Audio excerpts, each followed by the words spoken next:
The blue and red lights cut through the autumn twilight like knives through silk, illuminating the matte black Lincoln that Officer Rick Delroy had been following for the past 3 blocks. Not for speeding, not for a broken taillight, but because the elderly black man behind the wheel looked too dignified for this neighborhood, a thought Rick would never admit aloud, but one that burned in his chest like cheap whiskey.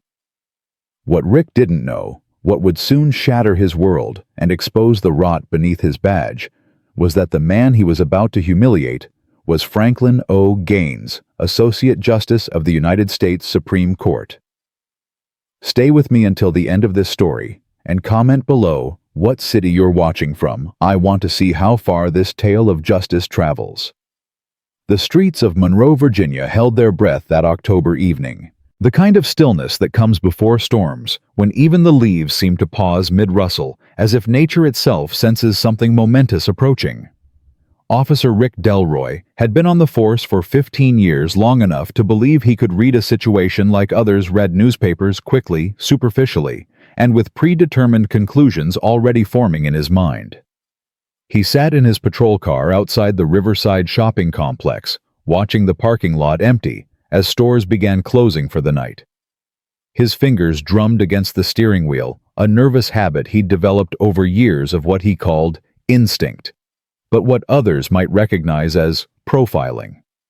The radio crackled with routine chatter, a domestic dispute on Maple Street, a noise complaint near the university. Nothing that required his attention. Nothing that would satisfy the itch he felt, that constant need to assert his authority, to remind the world and himself that he mattered. That's when he saw it. The Lincoln Town Car. Its matte black finish, absorbing the dying light like a shadow given form. It moved with unhurried grace through the parking lot, signaling properly at every turn, maintaining perfect speed. Everything about it was correct, lawful, proper. And that's precisely what bothered Rick.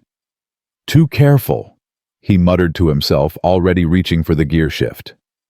Nobody drives that careful unless they're hiding something. But that wasn't really it, was it?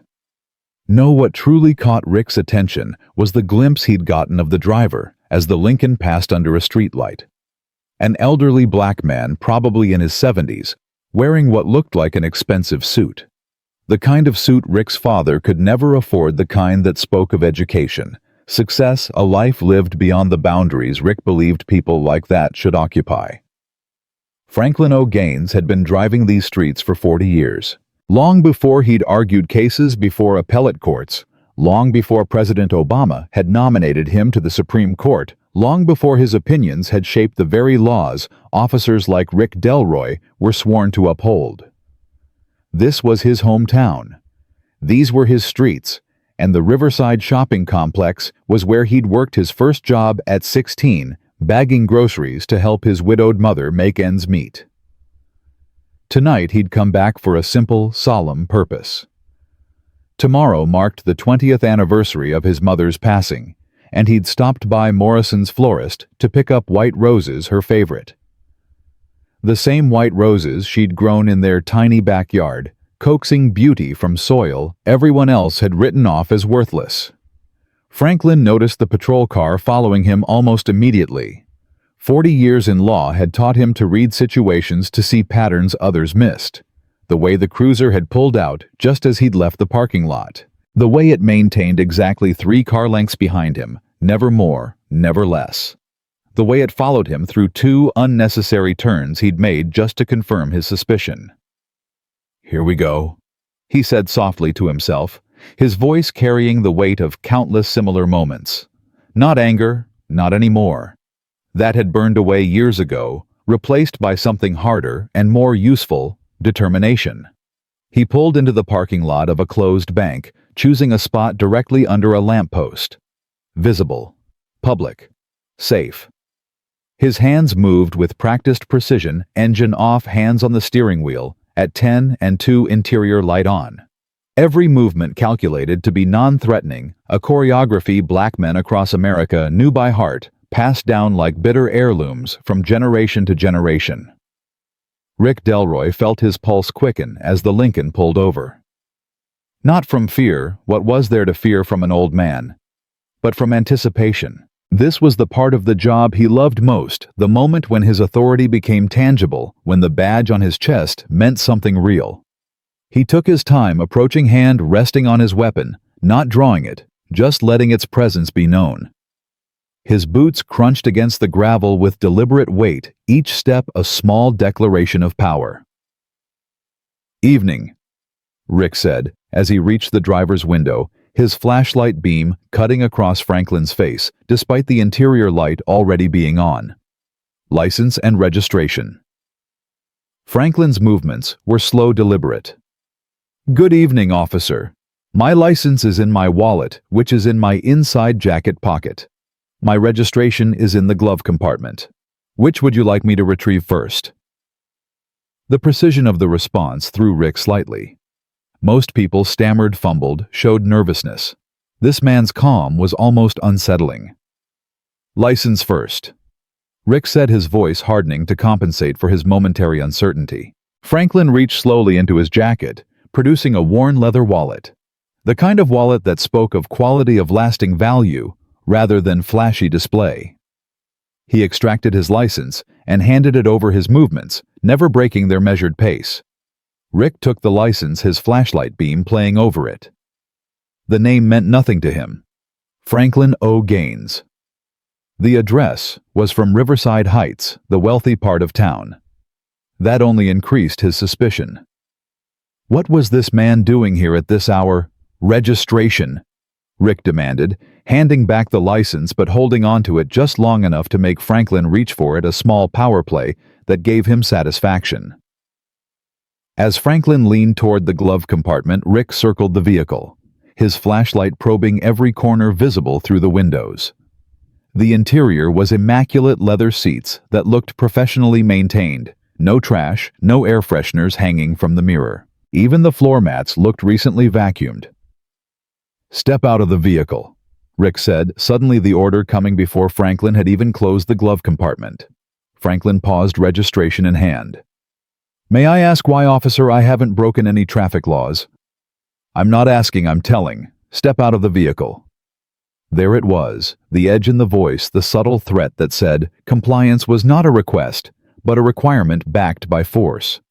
Franklin had heard that tone in courtrooms and depositions, in the thousand small confrontations where power tried to substitute for law.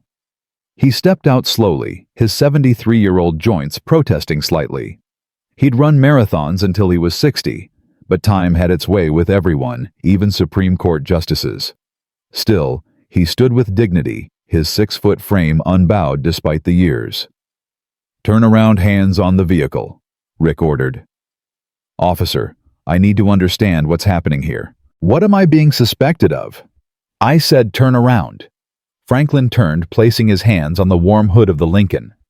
Behind them, traffic continued to pass on the main road, drivers slowing to stare at the scene. A few cars even pulled into the far end of the parking lot, their occupants watching from what they believed was a safe distance. Rick's hands moved over Franklin's body in what he called a pat-down, but what felt more like an assertion of dominance. The expensive fabric of the suit, the subtle cologne, the perfect press of the shirt. Everything about this man seemed to mock Rick's authority, seemed to say that power could exist outside the narrow confines of a badge and gun. "You carrying any weapons, drugs? Anything I should know about?" "No, officer. I'm carrying a wallet, keys, and a cell phone. Nothing else." "We'll see about that. Pop the trunk." Franklin straightened slowly, turning to face Rick. For the first time, their eyes truly met, and Rick felt something shift in his stomach. The old man's eyes held no fear, no anger, just a kind of profound sadness mixed with steel. "Officer, I need you to tell me what reasonable suspicion you have for this search. I've complied with your requests, but the trunk, now, or we can do this the hard way." The threat hung between them like a blade. Franklin had seen too many videos, heard too many stories of what the hard way meant. 73 years old with arthritis in his shoulders and a heart that required daily medication, he was under no illusions about his physical vulnerability. He pressed the trunk release on his key fob. Rick moved to the rear of the vehicle, his anticipation almost palpable. This was it, the moment when his instincts would be validated, when he'd find whatever it was that made this old man think he could drive through Monroe like he owned the place. The trunk light illuminated the interior, and Rick stopped short. White roses. Dozens of them arranged in 2 elegant bouquets, their petals catching the light like snow. Next to them, folded with military precision, lay a black fedora with a small pin on its band. A pin Rick didn't recognize, but which anyone familiar with the Supreme Court would know as the seal of the highest court in the land. Satisfied? Franklin's voice came from behind him, still calm, still measured, but now carrying something else. A authority that had nothing to do with physical power and everything to do with moral certainty. Rick slammed the trunk shut, his frustration boiling over. "Don't get smart with me. What's your business here?" "I'm visiting my mother's grave. Tomorrow is the anniversary of her death. The roses are for her." Franklin's voice never wavered, but something in it made Rick feel suddenly small, like a child caught in a petty cruelty. At this hour. "The florist closes at 8. I have oral arguments tomorrow morning, so this was my only opportunity to pick them up." "Oral arguments," Rick scoffed. "What are you, some kind of lawyer?" Franklin reached slowly for his wallet again. "In a manner of speaking. May I show you another form of identification?" Rick nodded his hand again, finding his weapon, though what threat he expected from an ID card he couldn't have said. Franklin withdrew a second card from his wallet, one he rarely had occasion to use. He held it out, and Rick snatched it from his hand, bringing his flashlight to bear on it. The words seemed to swim before his eyes, refusing to make sense. United States Supreme Court. Associate Justice Franklin O. Gaines. Rick's blood turned to ice water in his veins. "That's—" he started, then stopped. "This is fake. Has to be." "Officer Delroy," Franklin said, and Rick's head snapped up. He hadn't given his name. "Badge number 4827. 15 years on the force. 3 commendations for bravery. 2 complaints for excessive force, both dismissed. Divorced. 2 children coach for Little League on weekends." "How did you—" "Your badge number is visible, and I have an excellent memory for details. It served me well in my career, just as I'll remember every detail of this encounter." Around them, the parking lot had become a theater. At least a dozen cars had stopped their occupants, holding up phones recording every second. Someone had gotten out of their vehicle and was standing close enough to hear the conversation. "Oh my God," a woman's voice carried across the lot. "That's Justice Gaines. That's actually Justice Gaines." The murmur spread like wildfire. More people got out of their cars. Someone was live streaming, narrating the scene to invisible thousands. "This cop just pulled over a Supreme Court justice. He's searching him like a criminal."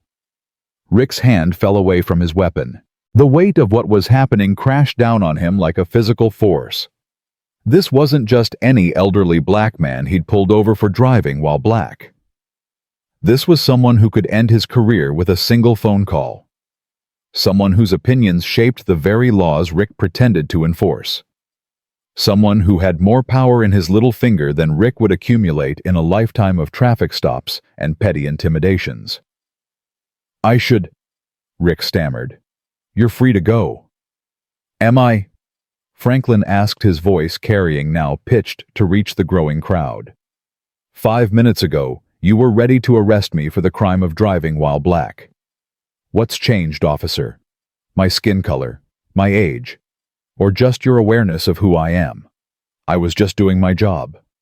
"No," Franklin said, and his voice carried the same weight it did when delivering opinions from the bench. "You were doing what you wanted to do, what you felt entitled to do. There's a difference between enforcing the law and using the law as a weapon." A young man had approached close enough to be clearly heard on the recordings. "Justice Gaines, are you all right? Should we call someone?" Franklin never took his eyes off Rick. "I'm fine, thank you. Officer Delroy was just explaining to me why he felt it necessary to stop a 73-year-old man who was driving 3 miles under the speed limit, who signaled every turn, whose vehicle has current registration and inspection stickers, and who was committing no crime other than existing in a space where Officer Delroy didn't think he belonged. Rick's face had gone from red to white, and back to red again. I don't have to explain myself to you. Actually, you do. Terry v. Ohio, 1968. An officer must have reasonable articulable suspicion that a person has committed, is committing, or is about to commit a crime. So, Officer Delroy, what crime did you suspect me of? Silence. The kind of silence that speaks louder than any words. The crowd had grown to at least 30 people now, all recording, all witnessing. Your tail light, Rick said suddenly desperately. Your left tail light looked dim. Franklin almost smiled a sad, knowing expression. My tail lights are LED installed last month. Would you like to check them? I'm sure all these witnesses would be happy to verify whether they're functioning properly. Someone in the crowd actually laughed. Both tail lights are perfect. We can all see them. Rick's hand moved to his radio, perhaps to call for backup. Perhaps just to have something to do with his hands that didn't involve reaching for weapons or writing tickets he couldn't justify. Before you call for assistance, Franklin said, you should know that everything that's happened here tonight will be reviewed. Every second of your dashcam footage, every word of your radio communications, every witness video, and I will personally ensure that review happens not because I'm a Supreme Court justice, but because I'm a citizen who was stopped without cause, searched without justification, and threatened with arrest for asserting my rights. I never threatened. We can do this the hard way, Franklin quoted. In context with your hand on your weapon, that's a threat of violence, officer. We both know it. Everyone watching knows it. Rick's radio crackled to life. Unit 47, this is dispatch. We're getting multiple calls about your traffic stop. Is everything code 4? Rick grabbed the radio like a drowning man grabbing a rope. This is Unit 47. Everything's code 4. Negative 47. The captain wants you to return to station immediately. Repeat, return to station immediately. The crowd had started to press closer. Someone had started a Facebook Live that already had thousands of viewers. The caption read, Racist cop pulls over Supreme Court justice, watch what happens next. You set me up. Rick said, his voice low, desperate. You planned this. Franklin shook his head slowly. I planned to visit my mother's grave. I planned to lay roses on her headstone and tell her about the case I'm hearing tomorrow, about how her son is still fighting for justice, still trying to make the world she dreamed of. You're the one who decided my skin color made me suspicious. You're the one who chose to make this stop. I was just doing your job. Yes, you said that. But your job is to protect and serve all citizens, not to harass those you deem unworthy of respect. Your job is to uphold the law, not to use it as a tool of oppression. An older white woman had pushed through the crowd. Justice Gaines, I'm Martha Richardson from the Richmond Post. Can you comment on what happened here tonight?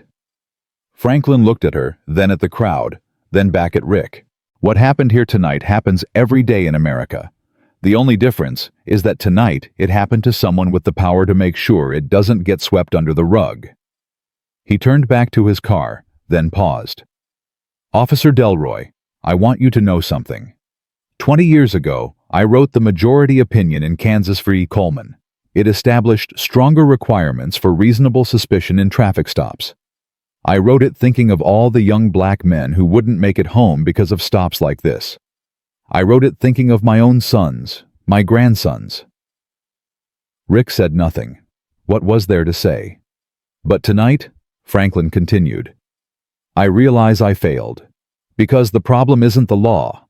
The law is clear. The problem is the men and women who choose to ignore it, who use their badge as a shield for their prejudice. The problem, Officer Delroy, is you.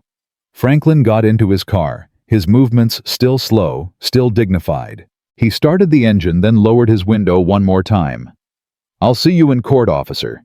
Not as a defendant, that will be the district's decision, but as an example. Your name, your face, your actions tonight will be studied in law schools. They'll be cited in briefs. They'll be remembered as what not to do, how not to act, who not to be. He drove away slowly, carefully signaling his turn back onto the main road. The crowd remained, their phones still trained on Rick, who stood alone in the parking lot. His authority evaporated like morning mist. Someone started clapping. Just one person at first, then another, then the entire crowd was applauding, not for Rick, but for what they'd witnessed. Justice face down. Dignity maintained. Power challenged. Rick walked back to his patrol car on legs that felt like water. His radio was crackling non-stop now. Dispatch the captain, other officers wanting to know what had happened. He sat in his driver's seat and stared at his hands. The same hands that had patted down a Supreme Court justice like a common criminal. The same hands that had rested on his weapon, ready to escalate a situation that never should have happened. His phone was buzzing. He looked at it to see texts from his ex-wife. "Is this you on the news? Dear God, Rick, what have you done?" The news. It was already on the news. Across town, Franklin O'Gaines pulled into the cemetery just as the gates were about to close. The groundskeeper, an elderly black man named Samuel, who'd known Franklin since he was a boy, waved him through. "Working late, Mr. Franklin?" "Just need a few minutes, Sam. Tomorrow's the anniversary." "I remember. Your mama was a fine woman. She'd be proud of you." Franklin drove slowly through the winding paths to the section where his mother lay buried. He parked and retrieved the roses from the trunk, along with the fedora, his father's hat, which his mother had kept polished and perfect for 30 years after his death. He arranged the roses carefully on the grave, then stood back, his hands clasped in front of him. "Hi, Mama," he said softly. "I brought your favorites. White roses, just like the ones you grew." The cemetery was silent except for the distant sound of traffic and the rustle of leaves in the October wind. "Something happened tonight, Mama. The same thing that used to happen to Daddy that happened to me when I was young. But this time was different. This time the whole world was watching." He placed the fedora gently against the headstone. "You always said that dignity was our greatest weapon against ignorance. That if we carried ourselves with grace, eventually the world would see our humanity. I tried to show that tonight, Mama. I tried to be the man you raised me to be." His phone was vibrating constantly, now calls from colleagues, from reporters, from civil rights organizations. He ignored them all. This moment was for his mother, for the woman who'd worked 3 jobs to put him through college, who'd pressed his shirts for his first court appearance, who'd cried when he was sworn in as a judge. "The case tomorrow is important, Mama. It's about voting rights, about ensuring that every citizen has equal access to the ballot box. It's the kind of case you would have cared about, the kind that affects real people's real lives." A tear rolled down his weathered cheek. "But tonight made me realize that we're not just fighting in courtrooms. We're fighting in parking lots and traffic stops and school hallways and every place where prejudice thinks it can hide behind a badge or a title or a position of petty authority." He wiped the tear away and straightened his tie. "I promise you, Mama, I'll keep fighting. Not with anger, you taught me better than that. But with the tools you gave me, dignity, education, and an unshakable belief that justice, real justice, is possible." Back at the Monroe police station, Rick Delroy sat in Captain Michael Harrison's office, watching his career dissolve in real time. The video had been viewed over 1 million times in just 2 hours. The department's phones were ringing off the hook. The mayor had called, personally furious. 15 years? Captain Harrison said, his voice heavy with disgust. 15 years on the force and you pull over a Supreme Court justice for driving, while black. I didn't know who he was. That's the point, Delroy. That's exactly the point. You shouldn't have pulled him over regardless of who he was. There was no cause, no reasonable suspicion, nothing. His driving seemed suspicious. Suspicious. He was driving under the speed limit. Using turn signals. What exactly was suspicious, except the color of his skin? Rick said nothing. What defense could he offer that wouldn't make things worse? You're suspended effective immediately. Internal Affairs will conduct a full investigation. The district attorney's office is considering charges for violation of civil rights. And Delroy, you better get a good lawyer because Justice Gaines has a reputation for following through. Rick stood to leave his legs unsteady. And Delroy, the captain added, turn in your badge and gun, now. With trembling fingers, Rick unclipped his badge, the piece of metal he'd polished every morning for 15 years, the symbol of authority he'd wielded like a weapon. He placed it on the captain's desk, followed by his service weapon. What am I supposed to do now? He asked, his voice barely a whisper. Maybe think about what you've done. Maybe consider that every person you've ever stopped deserved the same respect you would have shown if you'd known they were a Supreme Court justice. Maybe realize that the badge doesn't make you better than anyone else. It just makes you more responsible for treating everyone equally. Rick left the office to find the station in chaos. Officers were huddled around computers watching the video, reading the comments, trying to distance themselves from their colleagues' actions. Some looked at him with sympathy, others with disgust, most with a kind of horrified fascination there, but for the grace of God, go I. He drove home in his personal vehicle, a 15-year-old pickup truck with rust around the wheel wells. The radio was on, and every station was talking about the incident. In a shocking video that's gone viral tonight, a Monroe police officer is seen pulling over and searching Supreme Court Justice Franklin O. Gaines without apparent cause. Civil rights leaders are calling for a full investigation into the Monroe Police Department's practices. Justice Gaines has not released an official statement, but sources close to the justice say he plans to use this incident to highlight ongoing issues with racial profiling in law enforcement. Rick turned off the radio, but he couldn't turn off his phone, which buzzed with messages from fellow officers, from friends, from family members who'd seen the news. His ex-wife had sent another text. The kids are getting harassed at school already. Thanks for that, Rick. Really great job protecting and serving.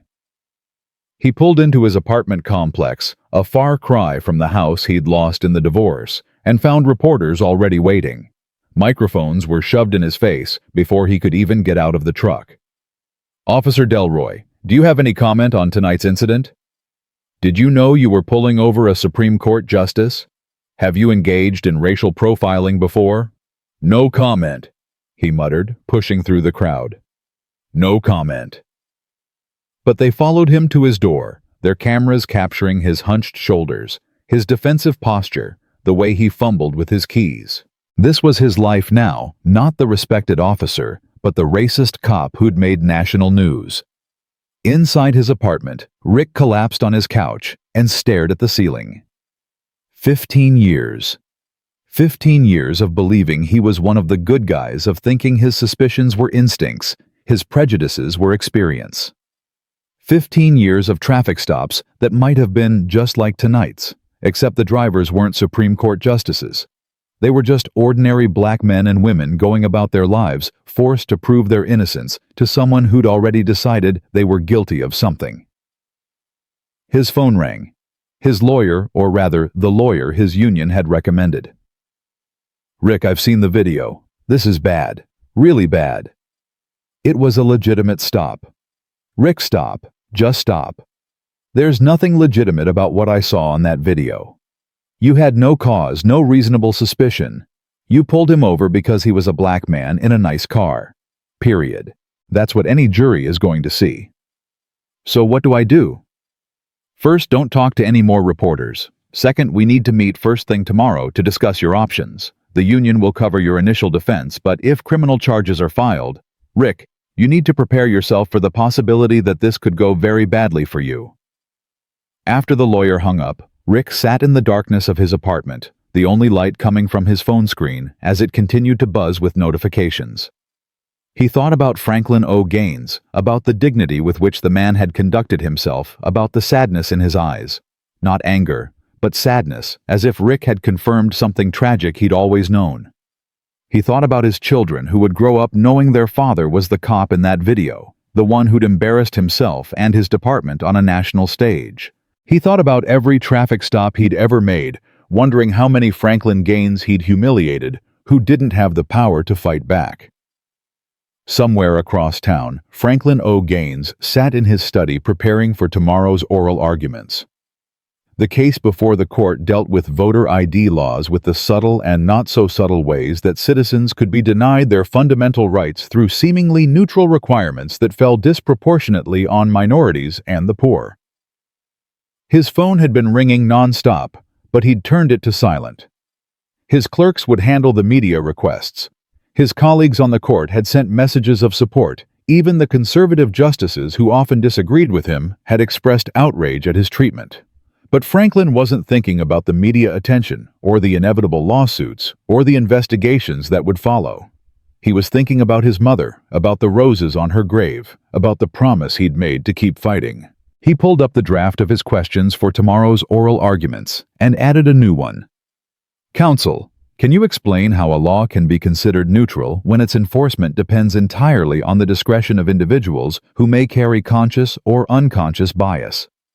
It was a question born from tonight's experience, but it was also a question that went to the heart of American justice. How can laws protect citizens when those enforcing the laws see some citizens as inherently suspicious, inherently dangerous, inherently less deserving of respect?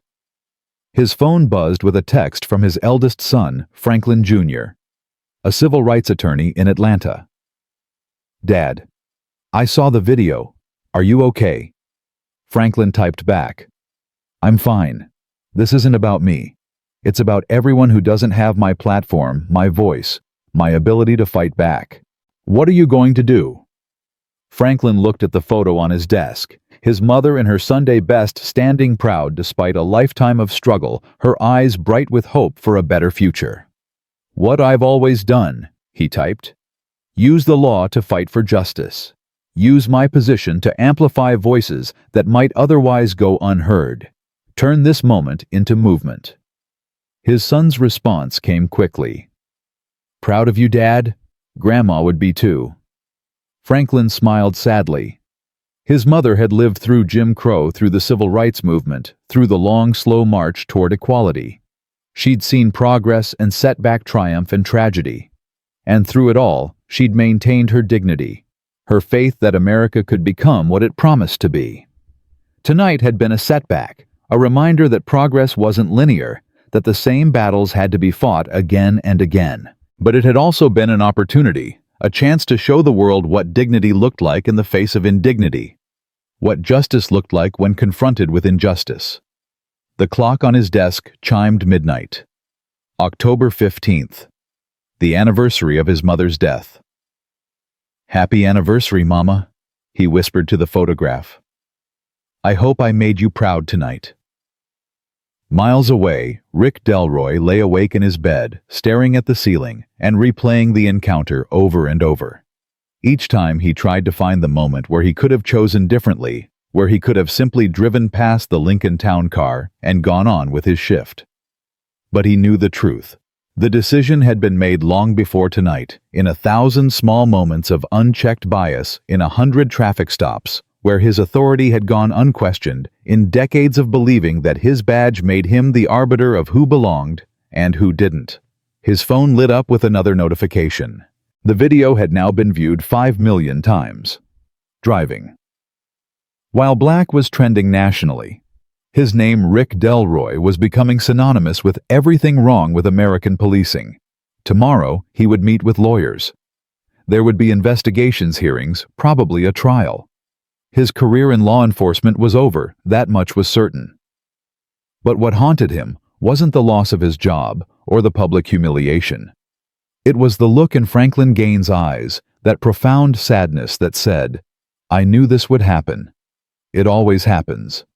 The only difference is that this time the world is watching. Rick closed his eyes, but sleep wouldn't come. Every time he started to drift off, he heard Franklin's calm voice. Your name, your face, your actions tonight will be studied in law schools. They'll be cited in briefs. They'll be remembered as what not to do, how not to act, who not to be. He was no longer Officer Rick Delroy, protector and server. He was a cautionary tale, a symbol of systemic failure, A reminder that a badge without integrity is just a piece of metal, and authority without justice is just oppression with official sanction. The first news vans arrived at the Monroe police station before dawn, their satellite dishes reaching toward the lightening sky like metal prayers. By the time the sun rose fully, the parking lot was packed with media from across the country. CNN, Fox News, MSNBC. Everyone wanted a piece of the story that had captivated America overnight. Inside the station, Captain Harrison held an emergency meeting with all officers on the morning shift. "I'm going to say this once." He began, his voice carrying the weight of exhaustion and frustration. "What happened last night is not who we are. It's not what we stand for. But it happened on our watch, in our uniform, and we all bear responsibility for allowing a culture where Officer Delroy felt empowered to act as he did." Several officers shifted uncomfortably. A few muttered under their breath. "I don't want to hear it," Harrison continued. "Every single one of us has probably made a stop that wasn't entirely justified. Every one of us has let our assumptions guide our actions instead of the law. The difference is, last night the whole world saw it happen." Officer Janet Martinez, a 20-year veteran, raised her hand. "Captain, with all due respect, Delroy was just doing what he thought was right. We can't second-guess every decision." "Can't we?" Harrison interrupted. "Shouldn't we? If what he thought was right means pulling over an elderly man for no reason other than the color of his skin, then maybe we need to second-guess everything." The room fell silent. Effective immediately, we're implementing new policies. All traffic stops will require stated probable cause logged before the stop is made. Body cameras will be mandatory and must be activated before any citizen interaction. And every officer will undergo bias training. Not the joke of an online course we've been doing, but real intensive training that makes us confront our prejudices. "Captain," another officer spoke up, "that's going to make our jobs harder." "Good," Harrison said flatly. "If making our jobs harder means we treat citizens with the respect they deserve, then our jobs should be harder. If following the Constitution is too difficult for you, turn in your badge now." No one moved. Dismissed. And remember, the eyes of the nation are on us. One more incident like last night, and this department is done.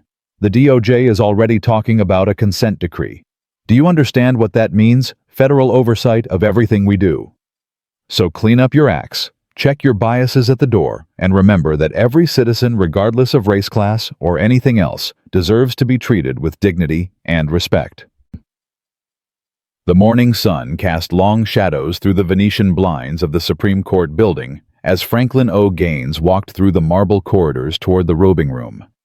His footsteps echoed with the same measured cadence they had for the past 8 years. But today something was different.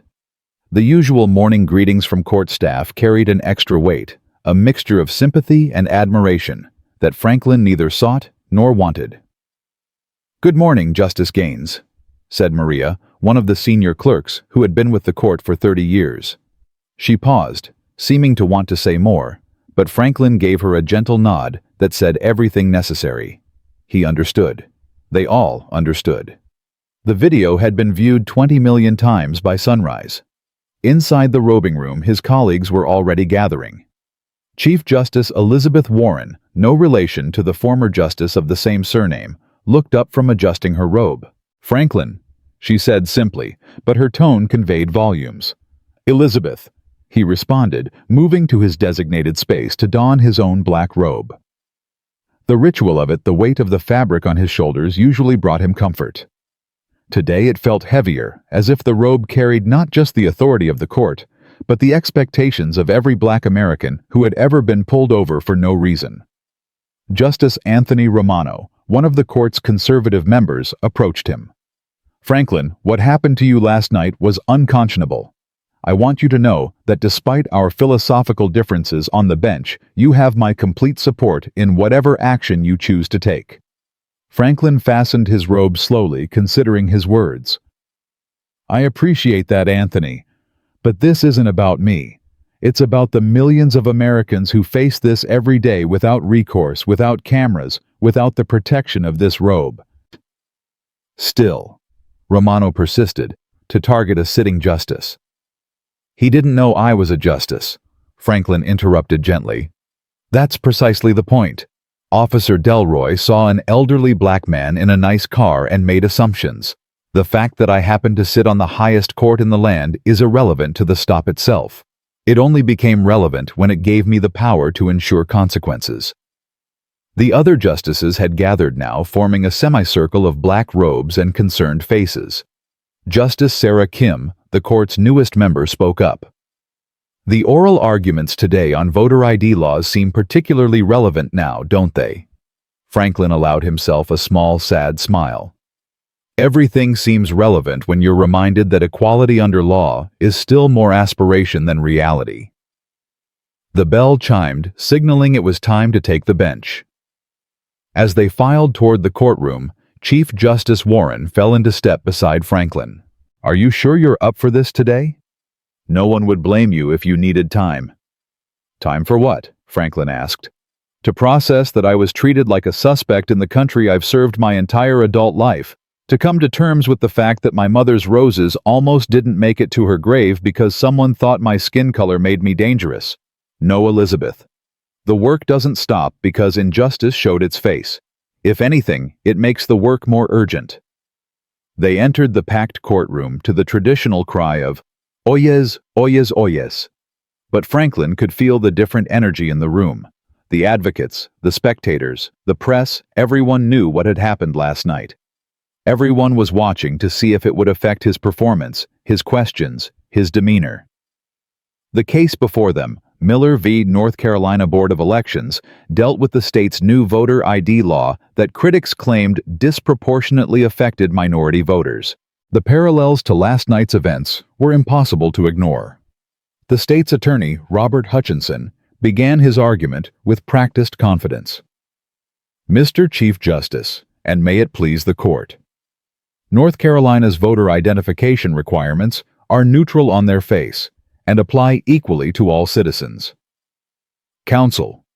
Franklin interrupted his voice, carrying its usual authority, but with an edge that made Hutchinson pause. Can you explain to the court how a law can be considered neutral when its enforcement depends entirely on the discretion of individuals who may carry conscious or unconscious bias? Hutchinson shuffled his papers nervously. Your Honor, the law itself contains no discriminatory language or intent. Neither does the law against traffic violations, Franklin continued.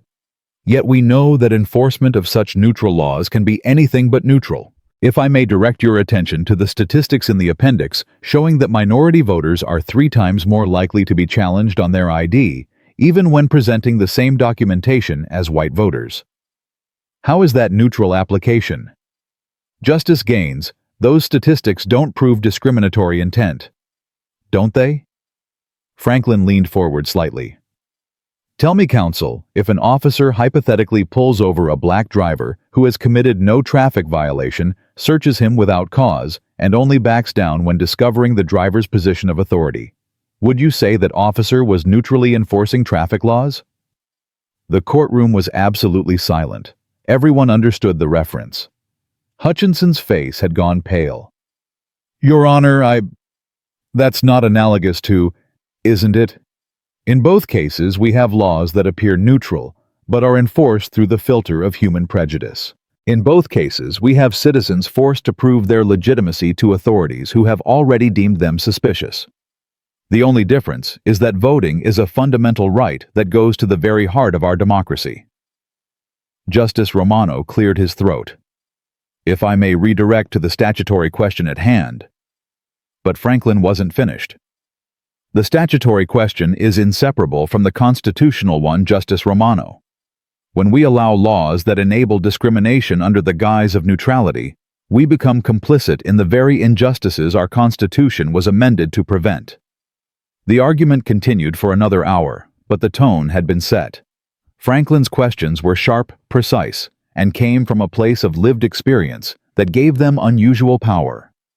When the session ended and the justices retired to their chambers, the buzz in the courtroom was palpable. Back in Monroe, Rick Delroy sat in his lawyer's office, watching the news coverage of the Supreme Court session on a small television mounted in the corner. The commentators were discussing Franklin's pointed questions, the way he had connected the voter ID case to his own experience from the night before. "He's using what you did to shape American law," his lawyer David Brennan said quietly. "Do you understand that your traffic stop might influence a Supreme Court decision?" Rick stared at the screen, watching Franklin in his judicial robe, commanding respect and attention from the most powerful legal minds in the country. The contrast with the elderly man he'd ordered to put his hands on the car was jarring. "I really screwed up, didn't I?" Rick said, though it wasn't really a question. "That's an understatement," Brennan replied. The Monroe County DA just announced they're convening a grand jury to consider criminal charges: civil rights violations, false imprisonment, abuse of authority. And that's separate from the civil suit that Justice Gaines will almost certainly file. He said he wasn't going to make it about him personally. He doesn't have to. The ACLU has already announced they're taking the case on behalf of all victims of racial profiling. They'll use you as the test case to establish new precedents for police accountability. Your name is going to be in law books, Rick, but not the way you might have wanted. Rick's phone buzzed with a text from his ex-wife. Their son's high school had called. He'd been in a fight after someone called his father a racist pig. His daughter was refusing to go to school at all. "What happens to my kids?" Rick asked. "They didn't do anything wrong." Brennan sighed. "Actions have consequences, Rick, and sometimes those consequences affect innocent people. Maybe think about that the next time." He stopped himself. "Sorry. There won't be a next time, will there?" 3 days after the incident, Monroe found itself at the center of a national conversation about race policing and justice. Protesters had gathered outside the police station, their chants of justice for Justice Gaines, mixing with broader calls for police reform. Counter-protesters had also arrived, claiming that Rick was being scapegoated for doing his job. The tension was palpable as the two groups faced off across Main Street, separated by a line of state police, the Monroe PD, having been deemed too compromised to handle the situation. Among the protesters was Diane Watson, a 60-year-old black woman who had lived in Monroe her entire life. She held a sign that read, "It could have been any of us," and stood with quiet dignity as chaos swirled around her. "Ma'am, can you tell us why you're here today?" a reporter asked, shoving a microphone toward her. Diane looked directly into the camera. "I'm here because Officer Delroy pulled me over 6 months ago. Same thing driving while black. Only difference is I'm not a Supreme Court justice. I'm just a school teacher. He made me sit on that curb for 45 minutes while he ran my plates and searched my car. Found nothing, of course, because there was nothing to find. But I filed a complaint." "You know what happened to it?" "Nothing. Absolutely nothing." "Are you saying there's a pattern of behavior?" "I'm saying Officer Delroy has been doing this for years. We've all known it. We've complained, we've filed reports, we've begged for someone to listen. It took him pulling over someone powerful for anyone to care. That's why I'm here. Because Justice Gaines has the voice we never had." Across the street among the counter-protesters stood Mike Harrison, no relation to the police captain, a white man in his 50s wearing a Back the Blue t-shirt. "This is a witch hunt," he told another reporter. "One mistake and they want to crucify this officer. What about all the good cops? What about all the times they put their lives on the line?" "Do you think what Officer Delroy did was wrong?" the reporter pressed. Mike hesitated. "Look, maybe he shouldn't have pulled the guy over, but how was he supposed to know it was a judge? These people are making it sound like..." "Like what?" The voice came from behind him. Mike turned to find a young white woman, probably college age, staring at him intently. Like he racially profiled someone. Because that's exactly what he did. "You don't know that." "We all saw the video. There was no traffic violation. No suspicious behavior. Nothing except a black man in a nice car. If that's not racial profiling, what is?" The argument escalated, voices rising, and the state police moved in to separate the groups before violence could erupt. But the damage was done. Monroe had become a symbol, a battleground in America's ongoing struggle with race and justice. That evening, Franklin sat in his study at home, reviewing briefs for upcoming cases, when his phone rang. The caller ID showed a number he didn't recognize, but something made him answer. Justice Gaines. The voice was hesitant, uncertain. This is Rick Delroy. Franklin set down his pen slowly. Officer Delroy. Former officer. I was terminated this morning. There was a pause. I wanted to apologize. I see. No, I don't think you do. I mean, maybe you do, but I've been thinking about what you said. About how I wasn't doing my job. I was doing what I wanted to do. And you were right. I've been thinking about every stop I've made, every person I've pulled over, because they didn't look like they belonged. And I'm sorry. Franklin was quiet for a long moment. Mr. Delroy, are you apologizing because you got caught, or because you understand what you did was wrong? Both, Rick admitted. At first, it was because I got caught, because my life is ruined. But then, I started thinking about my kids, about the world they're growing up in, about the example I set. And I realized that I've been part of the problem their whole lives. I've been teaching them without even meaning to, that some people matter less than others. And what do you intend to do with this realization? I don't know. My lawyer says I shouldn't be talking to you at all. But I needed you to know that I'm sorry. Not just for pulling you over, but for everyone I've ever treated that way. For Diane Watson, I remember her stop. For all of them. Franklin turned in his chair to look at the photo of his mother. Mr. Delroy, apologies are words. Justice requires action. What action are you prepared to take? What can I do? I've lost my job. I'm facing criminal charges. My kids are being harassed at school. Haven't I paid enough? That's not payment, Mr. Delroy. That's consequence. Payment would be working to ensure no other officer does what you did. Payment would be testifying about the culture that enabled your behavior. Payment would be dedicating whatever remains of your career to fighting the very prejudices you embodied. You want me to testify against other cops? I want you to testify for justice. There's a difference. Rick was quiet for a long moment. They'll never forgive me. The other officers, I mean. I'll be a pariah. You're already a pariah, Mr. Delroy. The question is whether you'll be a pariah who learned nothing or one who used his fall to lift others up. I need to think about it. You do that, and Mr. Delroy. This conversation is being recorded. My lawyers advised it. But if you choose to do the right thing, truly choose to help dismantle the system that created you, I'll make sure the court knows about your cooperation. After Rick hung up, Franklin sat in the gathering darkness of his study.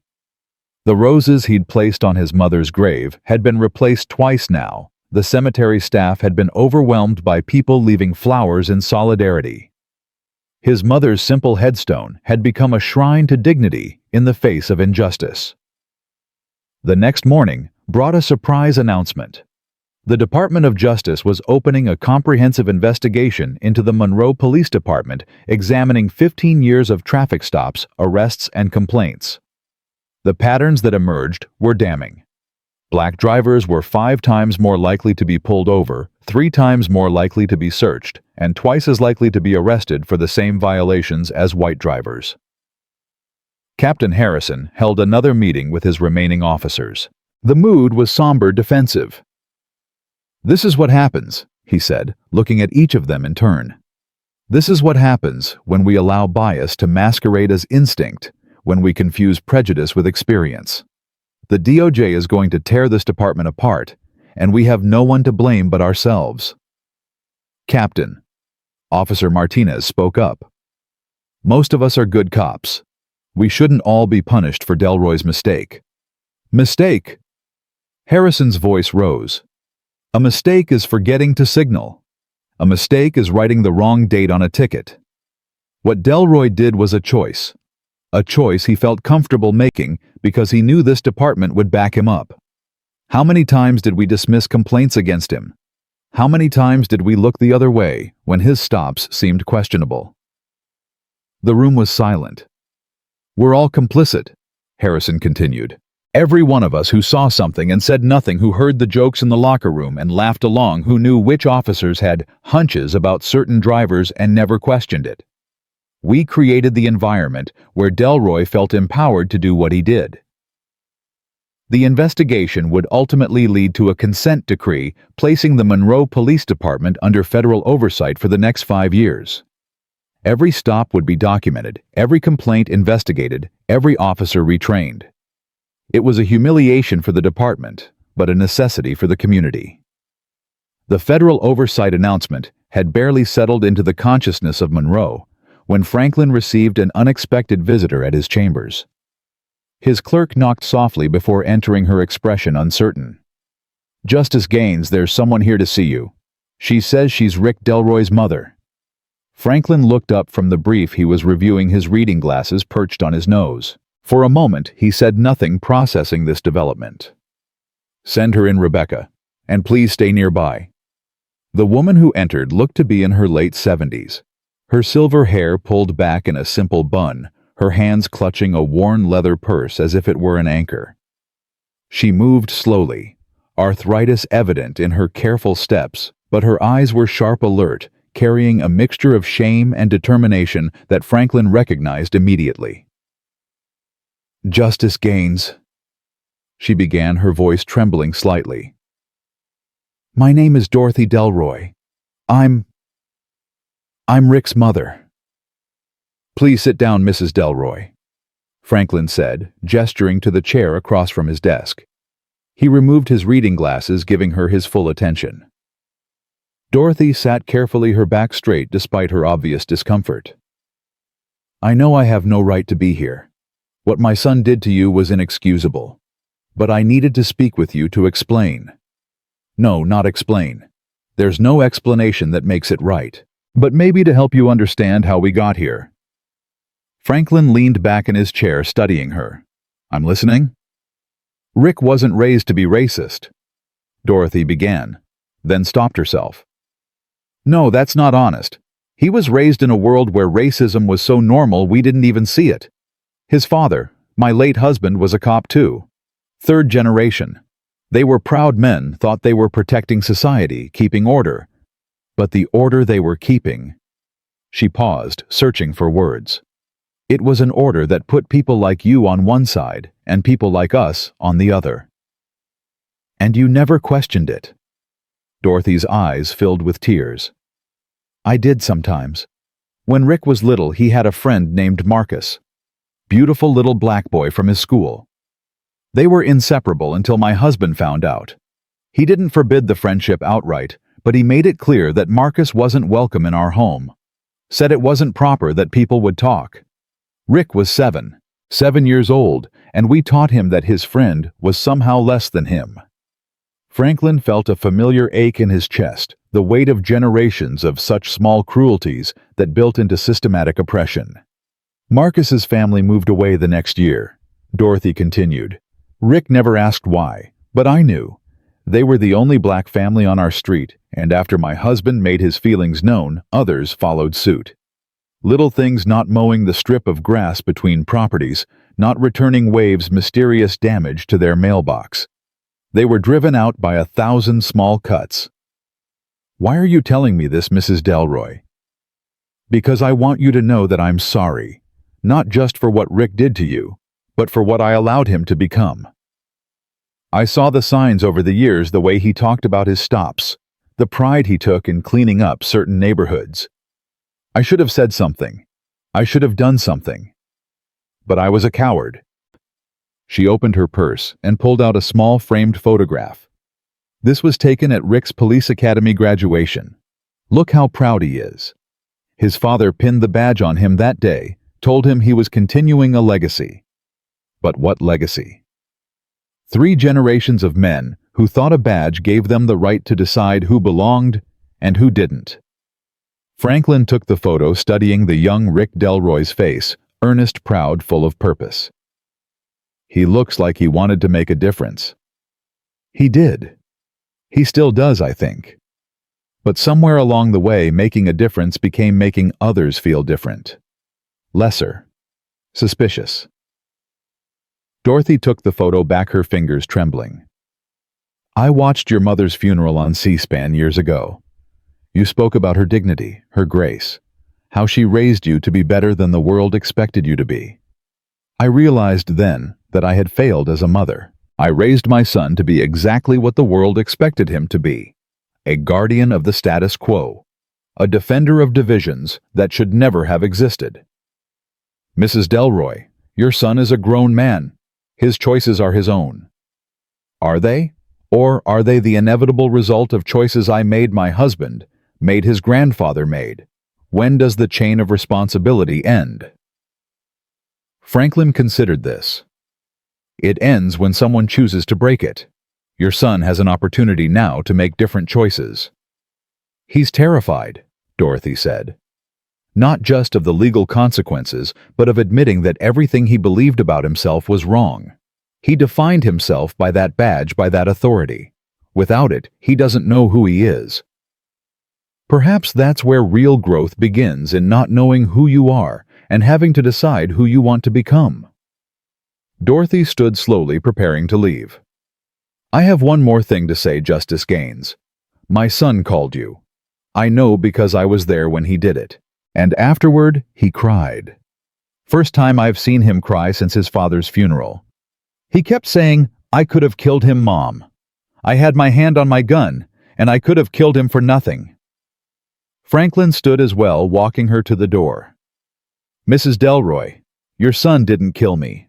That's a low bar for human decency, but given the statistics, it's not nothing. The question now is what he does with that second chance. As Dorothy reached the door, she turned back.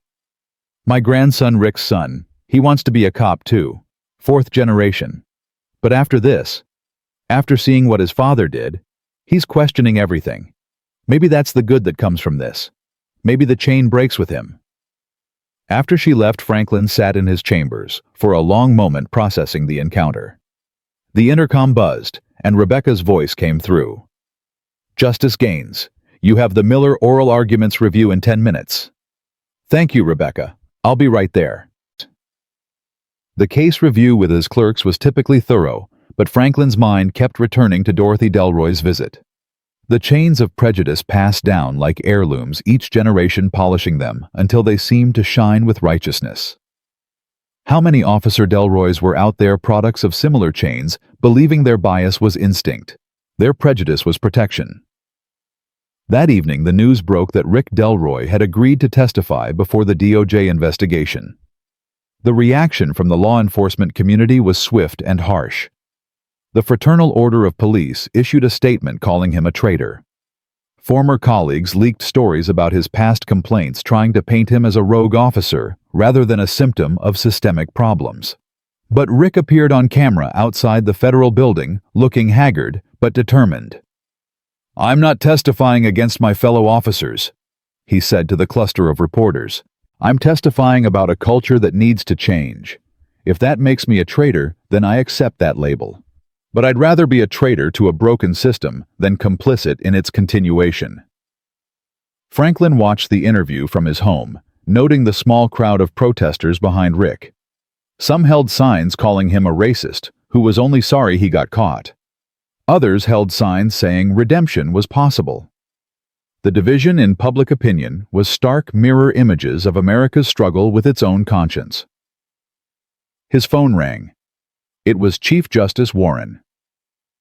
Franklin, have you seen the news? I have, Elizabeth. This is becoming bigger than just your traffic stop. There are calls for congressional hearings on police reform. The president wants to make a statement. How do you want to handle this? Franklin considered carefully. The court must remain above politics, but we cannot remain above justice. If my experience can illuminate systemic issues that affect millions of Americans, then I have a responsibility to let that light shine. The other justices are concerned about the court's perceived neutrality. With respect, Elizabeth, neutrality in the face of injustice is not neutrality, it's complicity. I'm not advocating from the bench, but I won't pretend that what happened to me was an isolated incident when we all know it wasn't. The next day brought another surprise. Marcus Johnson, the childhood friend Dorothy Delroy had mentioned, reached out through Franklin's office. He was now a successful attorney in Chicago, and his message was brief but powerful. I remember Rick Delroy. I remember being 7 years old and suddenly not being good enough to be his friend. If you need testimony about patterns of behavior, I'm willing to provide it. Franklin forwarded the message to the DOJ investigators, another piece in the mosaic of systemic prejudice being assembled. Each story, each testimony, each piece of evidence painted a picture not just of one officer's bias, but of an entire culture that enabled and encouraged it. The grand jury proceedings began 2 weeks later. Rick Delroy was indicted on 3 counts: deprivation of rights under color of law, false imprisonment, and official misconduct. The maximum sentence, if convicted on all counts, was 15 years in federal prison. Rick's lawyer held a press conference arguing that his client was being made a scapegoat for larger systemic issues. Officer Delroy made a mistake, but he doesn't deserve to have his life destroyed for a single error in judgment. The prosecutor's response was swift and pointed. This wasn't a mistake. This was a choice. A choice Officer Delroy made based on the color of Justice Gaines's skin. And yes, he does deserve to face consequences for that choice, just as any citizen would face consequences for violating another citizen's civil rights. Franklin found himself in an unusual position. As the victim, he had the right to make a statement to the court, but as a Supreme Court justice, anything he said would carry extraordinary weight. He spent days crafting his statement, each word carefully chosen. The day of Rick's arraignment, the courthouse in Monroe was surrounded by media and protesters. Rick arrived in a suit that looked borrowed, his face gaunt from weeks of stress. He pleaded not guilty, as his lawyer had advised, setting the stage for a trial that would captivate the nation. That evening, Franklin received another unexpected call.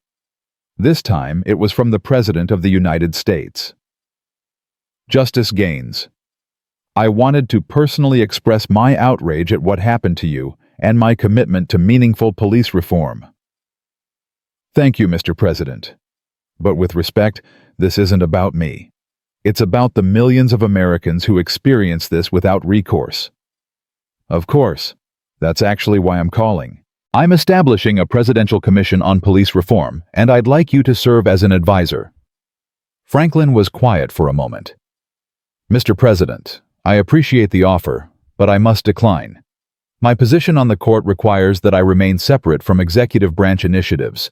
However, I can recommend several excellent civil rights attorneys who would serve brilliantly. I understand. But Justice Gaines, your voice on this matter carries unique weight. My voice carries weight from the bench, Mr. President.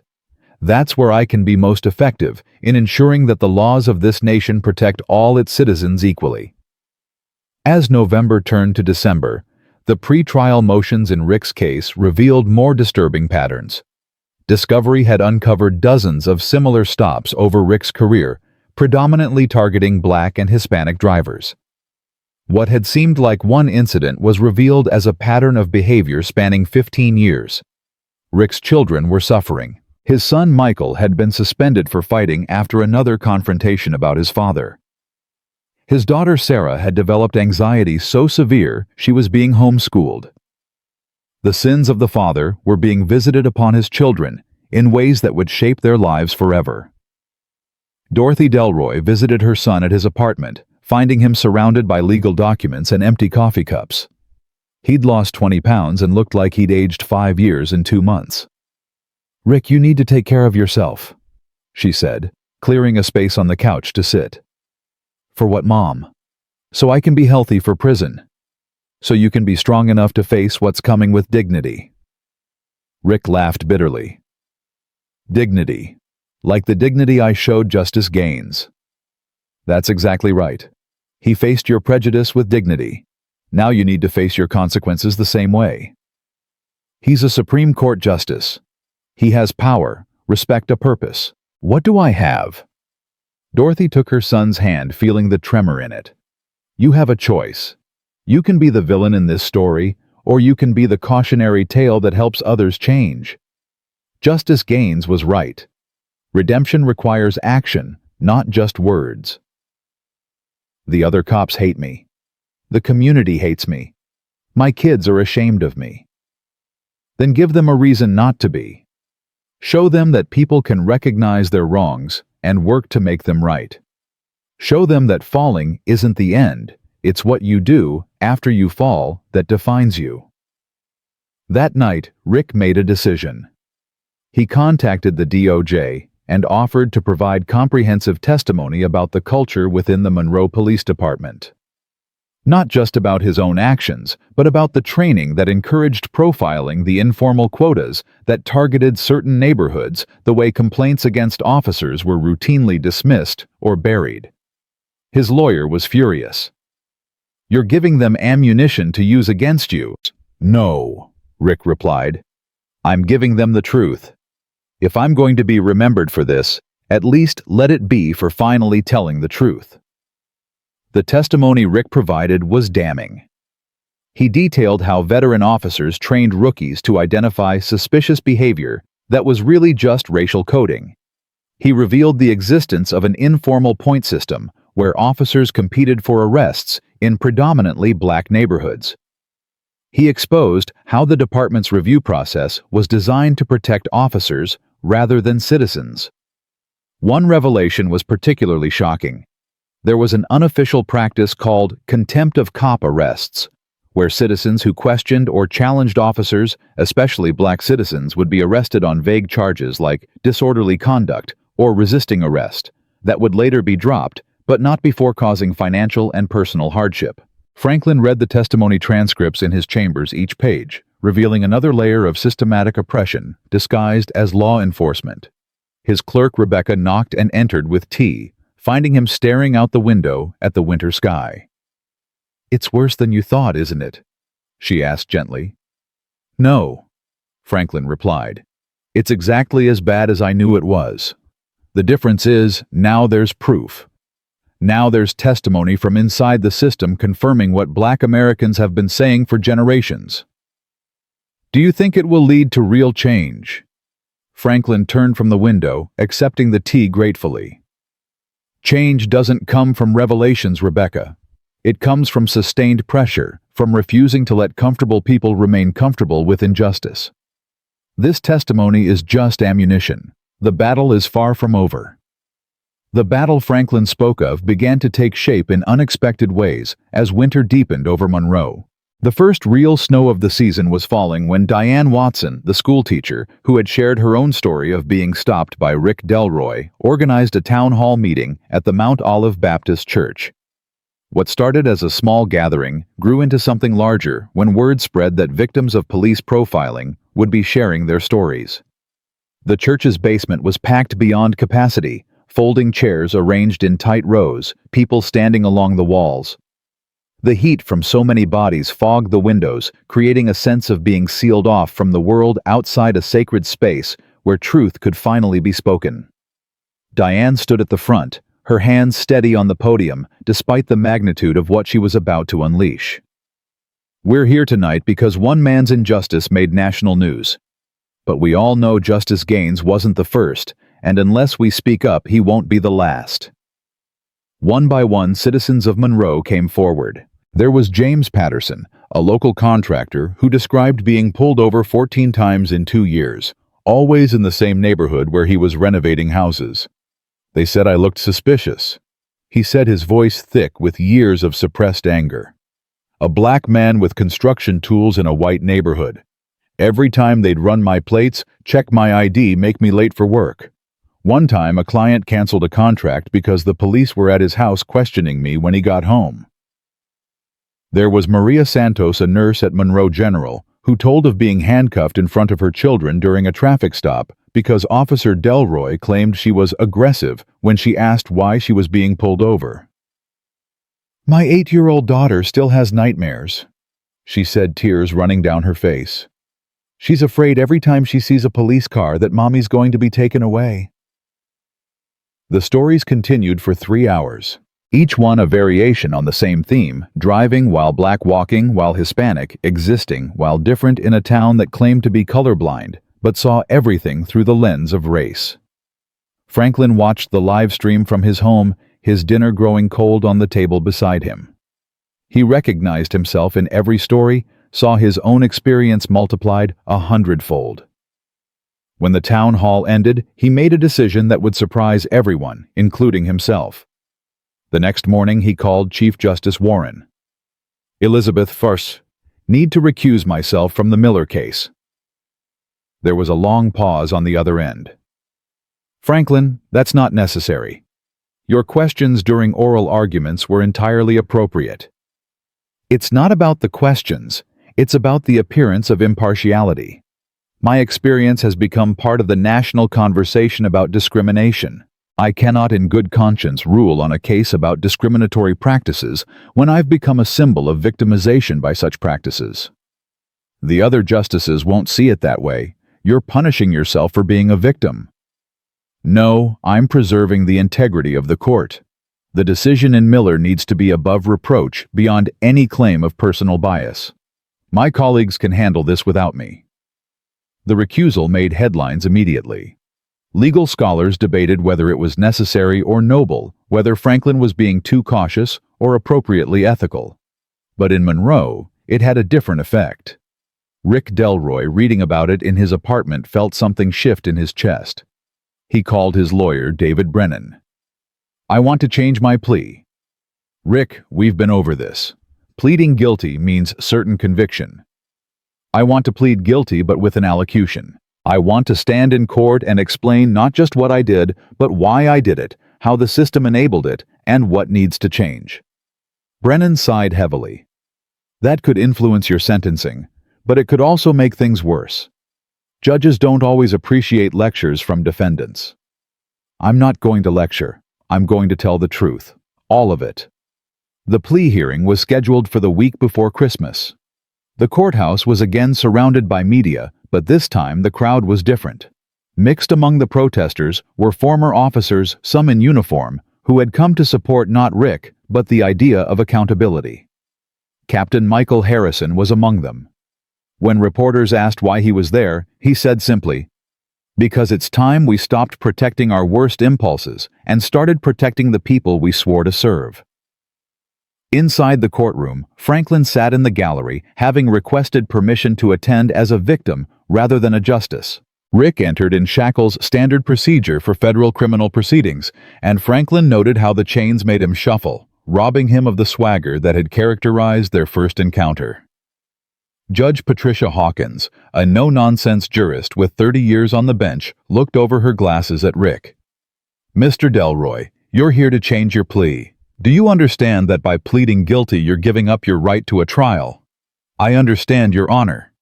And you're doing this voluntarily without coercion." "Yes, Your Honor. I want to take responsibility for what I did." "Very well. How do you plead to count 1 deprivation of rights under color of law?" Rick's voice was clear, carrying through the courtroom. "Guilty, Your Honor." The same response came for the other 2 counts. Then Judge Hawkins looked at the prosecution. "I understand the defendant wishes to make an allocution." "Yes, Your Honor," the prosecutor replied. "We have no objection."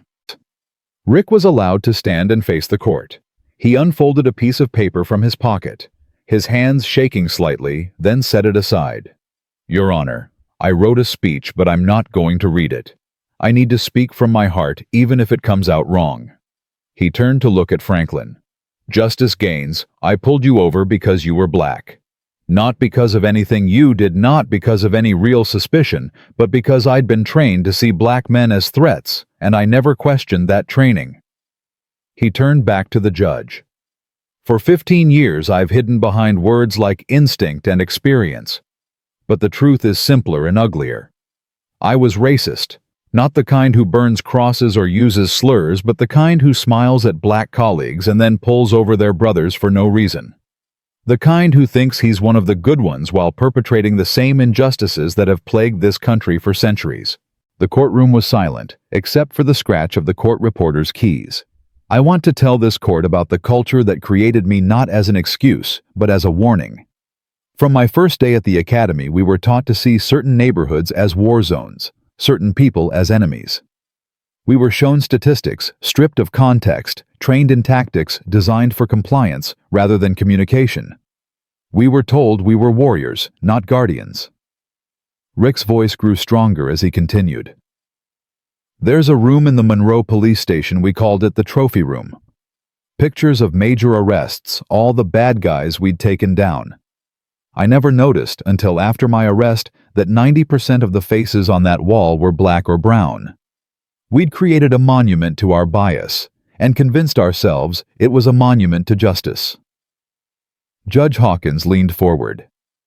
Mr. Delroy, are you suggesting this behavior was department-wide? I'm not suggesting it, Your Honor. I'm stating it as fact. Every officer who's honest knows it. We had informal quotas for certain neighborhoods. We had code words for racial profiling that would never appear in official reports. We had a system designed to perpetuate itself to train each new generation of officers in the same biases, the same assumptions, the same injustices. From the gallery, someone whispered, "He's really doing it. He's really telling the truth." Rick continued, I stood in Justice Gaines's mother's cemetery. That night I went there after everything happened. I wanted to understand who this man was that I'd treated like a criminal. I saw the flowers he'd left, read the headstone. Beloved mother, teacher, fighter for justice. And I realized I'd become everything she'd fought against. His voice broke slightly, but he pressed on. I think about all the people I've stopped over the years. How many were just trying to get to work? How many were driving to see their mothers' graves? How many had their children watch them be humiliated for no reason other than my prejudice? Rick looked directly at Franklin again. Justice Gaines, you asked me once if I was apologizing because I got caught, or because I understood what I did was wrong.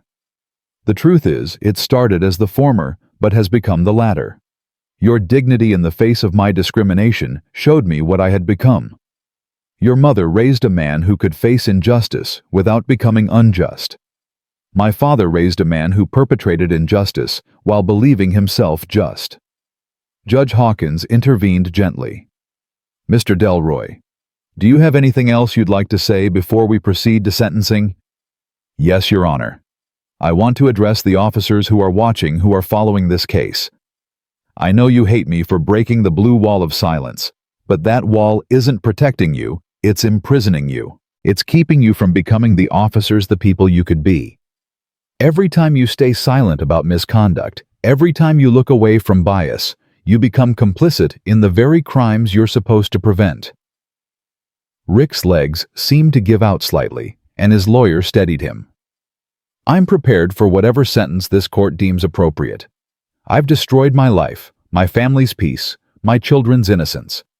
But if my fall can prevent one other officer from making the same mistakes, if my testimony can help reform even one department, then maybe some good can come from this.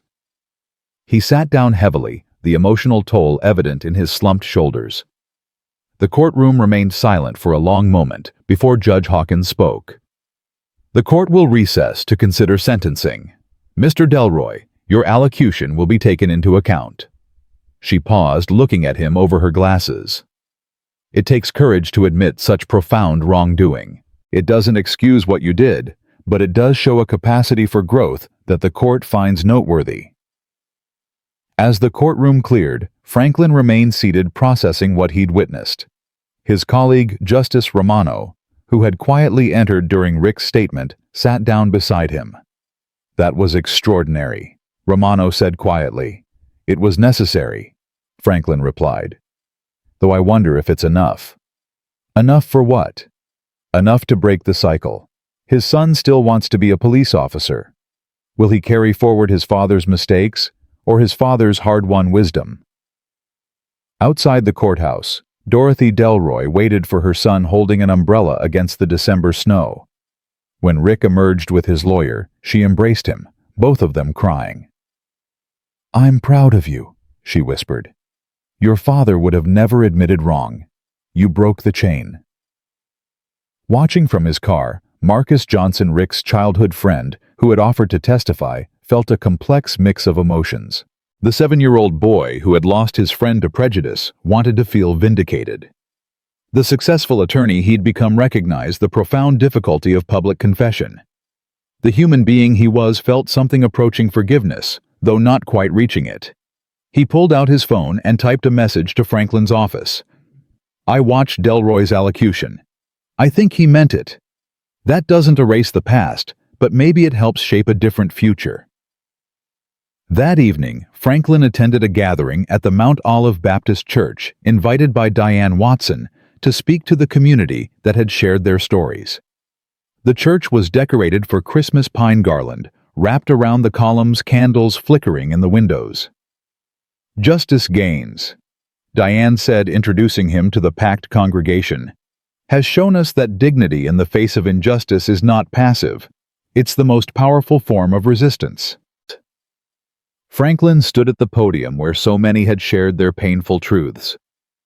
"Ms. Watson is kind, but I need to tell you something. That night when Officer Delroy had his hand on his weapon, I was afraid. Dignity didn't mean I wasn't scared. It meant I refused to let fear dictate my actions." A murmur of understanding rippled through the crowd. "Each of you who shared your stories showed the same dignity. You faced your fear, your trauma, and spoke truth to power. That's not just dignity, that's courage. And courage, when combined with truth, is unstoppable." An elderly man in the front row raised his hand. "Justice Gaines, do you forgive him, Officer Delroy?" Franklin considered the question carefully. "Forgiveness isn't mine alone to give. He wronged not just me, but this entire community. What I can say is that his confession today, his willingness to expose the system that created him, is a step toward redemption. Whether he completes that journey remains to be seen." After the gathering, Franklin drove once again to his mother's grave. The cemetery was covered in snow, pristine and peaceful. Someone had left fresh roses, not white but red, with a note. "From one mother to another. Your son is changing the world. D.D. Dorothy Delroy." Franklin realized, a mother honoring a mother, acknowledging the different paths their sons had taken from similar beginnings.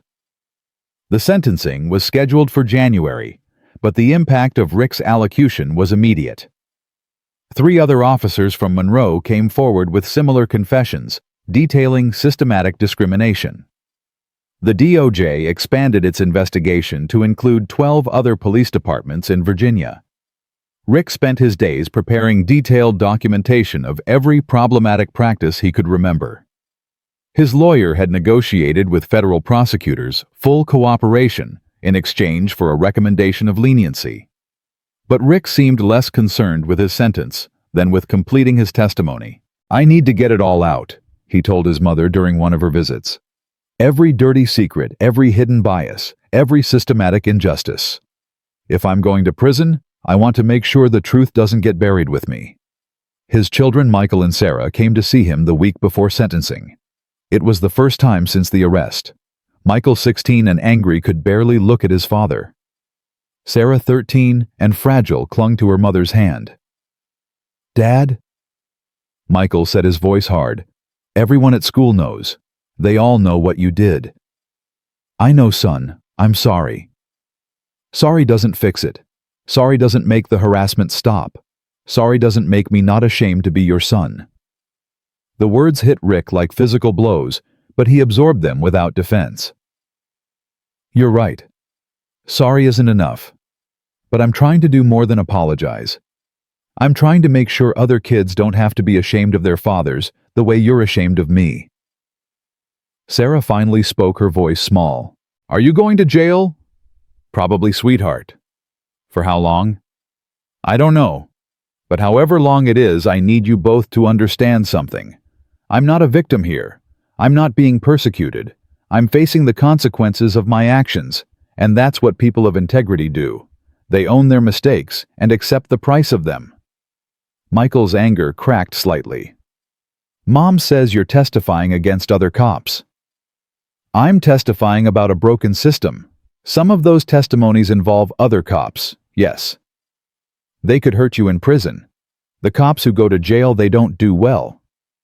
Rick reached out, hesitated, then placed his hand on his son's shoulder. "Then I'll face that too. Michael, I spent 15 years being the wrong kind of brave, the kind that bullies and intimidates. Now I'm trying to be the right kind, the kind that tells difficult truths, even when there's a price to pay." The meeting ended with awkward hugs and promises to write. As his family left, Rick heard Sarah tell her mother, "Maybe Dad's not all bad." It was a small grace, but grace nonetheless. The night before sentencing, Franklin received an unexpected call. It was the president again.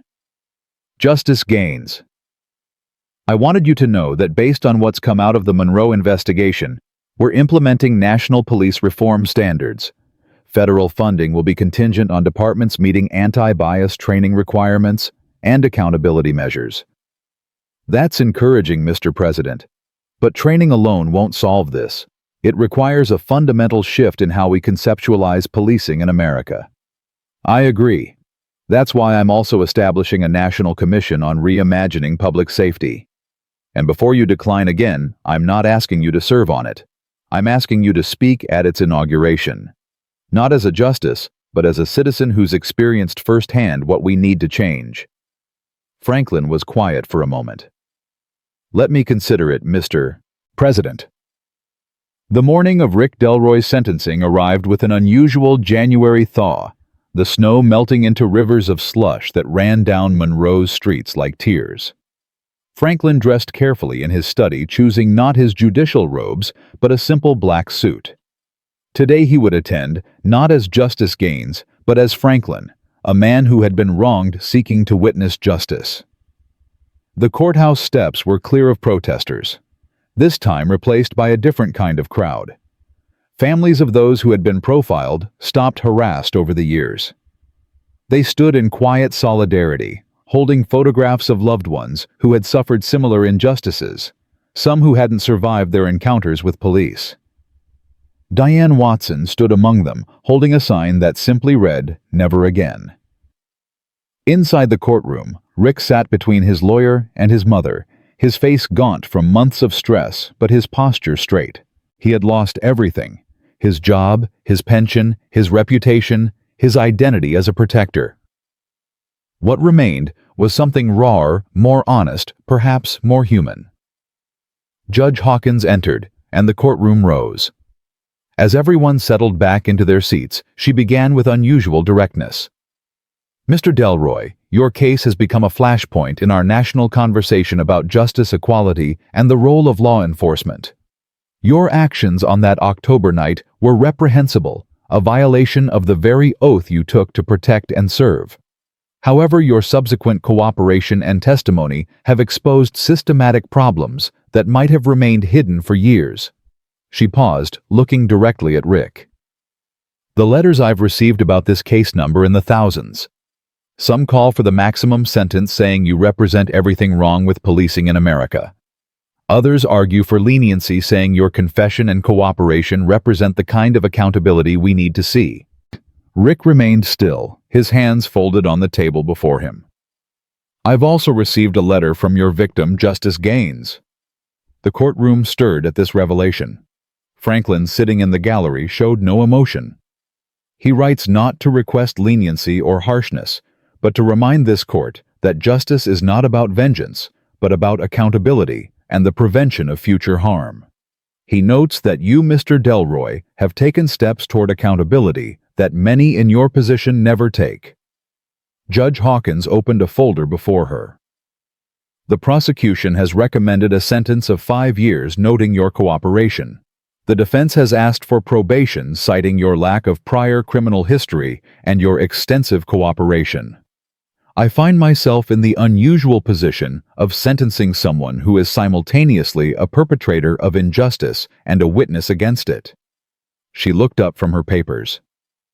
"Mr. Delroy, please rise."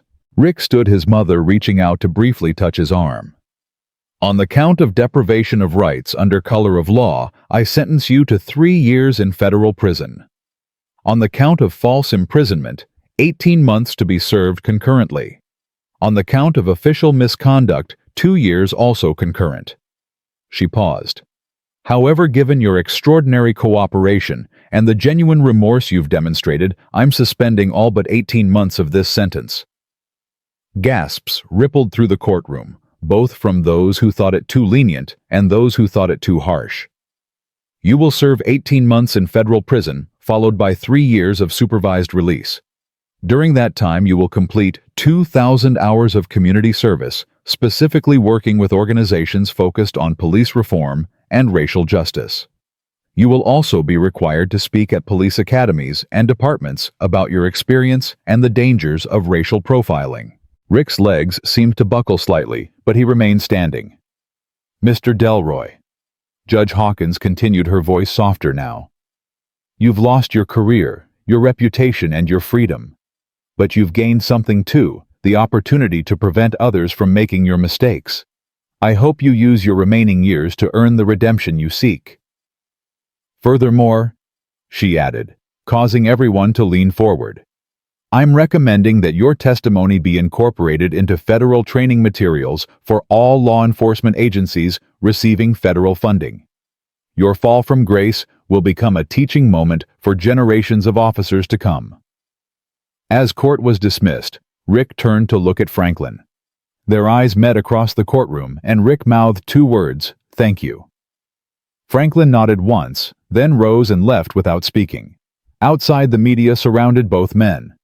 Franklin faced the cameras with practiced ease. Justice was served today. Not perfect justice that would require undoing the harm that's been done, but accountability was established. Officer Delroy will pay for his actions, and more importantly, his testimony will help prevent future injustices. Do you forgive him? A reporter shouted. Franklin considered the question as he had at the church. I believe in redemption through action. Mr. Delroy has begun that journey. Whether he completes it will determine whether forgiveness is warranted. At the federal detention center, where Rick would serve his sentence, preparations were already being made. Contrary to his fears, he wouldn't be placed in general population where former officers faced constant danger. Instead, he was assigned to a minimum security facility with a focus on rehabilitation and education. His first night in prison, Rick lay on the narrow bunk, staring at the ceiling, processing the journey from traffic stop to jail cell. His cellmate, an older man named Thomas, serving time for tax evasion, looked over from his own bunk. You're the cop from the news, Thomas said. It wasn't a question. Former cop, Rick corrected. My nephew got stopped by police 43 times before he turned 18. 43 times, never charged with anything. You know what that does to a kid? Rick was quiet for a moment. I'm beginning to understand. Beginning? Thomas snorted. Well, that's something, I guess. Back in Monroe, the police department was undergoing its own transformation. The federal oversight had brought in new leadership, new training protocols, and new accountability measures. Captain Harrison had been retained, but demoted his failure to address systematic problems deemed negligent. The new chief, Angela Rodriguez, was a reform advocate from Chicago who arrived with a mandate to rebuild the department from the ground up. Her first act was to remove the trophy room Rick had described, replacing it with a community room where citizens could meet with officers in a non-confrontational setting. The photos of arrests were replaced with pictures of officers at community events, helping at schools, participating in neighborhood cleanups. We are not warriors, she told the assembled officers during her first address. We are guardians. We are servants. We are members of the community we protect, not occupiers of it. Some officers resigned rather than adapt to the new requirements. Others, like Officer Martinez, embraced the changes. She became a trainer for the new de-escalation protocols, teaching younger officers that strength wasn't about dominance, but about maintaining peace even in difficult situations. 3 months into Rick's sentence, Franklin received an invitation to speak at the inauguration of the President's Commission on Reimagining Public Safety. After much consideration, he accepted, seeing it as an opportunity to elevate the conversation beyond individual incidents to systematic reform. The event was held in Washington, D.C., at the National Museum of African American History and Culture. The symbolism was intentional and powerful. Franklin stood before an audience of lawmakers, police chiefs, civil rights leaders, and citizens, the weight of history tangible in the air around him. 3 months ago, he began, his voice carrying through the hushed auditorium. I stood in a parking lot with my hands on the hood of my car while an officer searched me for the crime of being black in America. This was not my first such experience, nor, sadly, will it be my last. But it was the one that captured the nation's attention not because it was unique, but because of who I am. He paused, letting the words settle. That disparity between what happens every day and what makes news is why we're here. Justice should not depend on the victim's prominence. Rights should not require recognition. The Constitution's protections should not be contingent on class, career, or connections. Franklin looked out at the audience, seeing Rick's mother Dorothy in the third row, having driven up from Monroe to hear him speak. The officer who stopped me is now in prison. Some see this as justice. I see it as a beginning. Individual accountability is necessary but insufficient. We need systematic change, cultural transformation, a reimagining of what public safety means. He continued for 30 minutes, outlining a vision of policing that prioritized community partnership over confrontation, de-escalation over dominance, service over suspicion. When he finished, the applause was sustained and genuine, but Franklin knew applause was easy. Change was hard. In prison, Rick watched the speech on the common room television, surrounded by other inmates who had gathered to see the famous judge who had been wronged. When Franklin spoke about systematic change, Rick felt the words like a challenge. He had 18 months to figure out how to contribute to that change. He began writing not excuses or justifications, but detailed analyses of how bias was built into police training, how fear was weaponized, how authority became authoritarianism. His writings were raw, honest, painful to write, and probably painful to read. But they were necessary. The first police academy to invite him to speak was in Richmond, just 2 months before his release. Shackled and under guard, Rick stood before 200 recruits, all young, all eager, all convinced they would be the good cops, the ones who made a difference. "Look at me." Rick began his orange jumpsuit, a stark contrast to the uniforms in the audience. 15 years ago, I sat where you sit. I was sure I'd be one of the good ones. I was certain I'd protect and serve equally. I believed my intentions were pure." He paused, scanning their faces. "Intentions don't matter when your actions destroy lives." One recruit raised her hand. "Sir, how do we avoid becoming you?" Rick almost smiled at the blunt question. Question everything. When a senior officer tells you to be suspicious of certain people in certain neighborhoods, ask why. When you feel your hand moving to your weapon, ask yourself if it's because of a real threat or an imagined one. When you're about to make a stop, be honest about your motivations. Another recruit, a young black man, stood. "What about when we face real criminals, real dangers? Then you act to protect and serve. But here's what I learned too late. Most people aren't criminals. Most people are just trying to live their lives. I turned ordinary citizens into suspects because of how they looked, where they were, what they drove. I created danger where none existed, then used that imagined danger to justify my actions."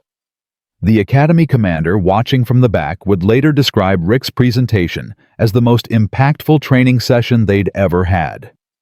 Plans were made to bring him to speak at other academies, other departments. His fall from grace was becoming, as Judge Hawkins had intended, a teaching moment. Franklin, meanwhile, was back on the bench, hearing cases with the same rigor and wisdom he'd always displayed. But his colleagues noticed a new edge to his questions, a deeper probing into issues of equal protection and due process. The Miller case, from which he'd recused himself, had been decided 6-2, in favor of striking down the discriminatory voter ID law. His fellow justices cited his traffic stop in oral arguments, using it as an example of how supposedly neutral laws could be weapons of discrimination. A year into Rick's sentence, Michael, his son, came to visit alone for the first time. Now 17 and preparing for college applications, he sat across from his father in the visiting room, his expression unreadable.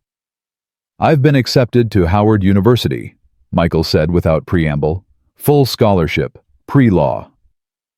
Rick's eyes widened. Howard, one of the nation's most prestigious historically black colleges. Michael, that's amazing. I'm proud of you. I'm not going to be a cop, Michael continued. I'm going to be a civil rights lawyer. I'm going to defend people like the ones you used to stop. The words could have been cruel, but Michael's tone was matter of fact. This wasn't about hurting his father. It was about choosing a different path. I think that's a worthy goal, Rick said quietly. Mom says you've been writing, that your stuff is being used in training programs. It is. I'm trying to make amends, I guess. Michael leaned forward. Dad, you can't make amends for what you did. You can't undo the stops, the fear you caused, the dignity you stole. But maybe you can prevent others from doing the same. That's not redemption, but it's something. After Michael left, Rick returned to his cell and continued writing. His manuscript had grown to over 300 pages, part memoir, part manual, for recognizing and combating institutional bias. Publishers had expressed interest, though Rick had decided any proceeds would go to civil rights organizations. 6 weeks before Rick's release, Franklin received another unexpected visitor, Michael Delroy. The young man stood in his chambers, nervous but determined. Justice Gaines, I'm Michael Delroy, Rick Delroy's son. Franklin set aside his work, giving the young man his full attention. Please sit. What brings you here? I wanted to thank you, Michael said, sitting on the edge of the chair. Not for what happened to my father, he deserved consequences for his actions, but for how you handled it. You could have destroyed him completely. You had every right to. But you showed dignity, grace. You turned something terrible into something instructive. Your father did that himself when he chose to testify to expose the system that created him. Maybe. But you set the tone. Your dignity that night, your measured response afterward, it showed me that strength isn't about power or force. It's about principle. Franklin studied the young man. Your father mentioned you're going to Howard. Pre-law. Yes, sir.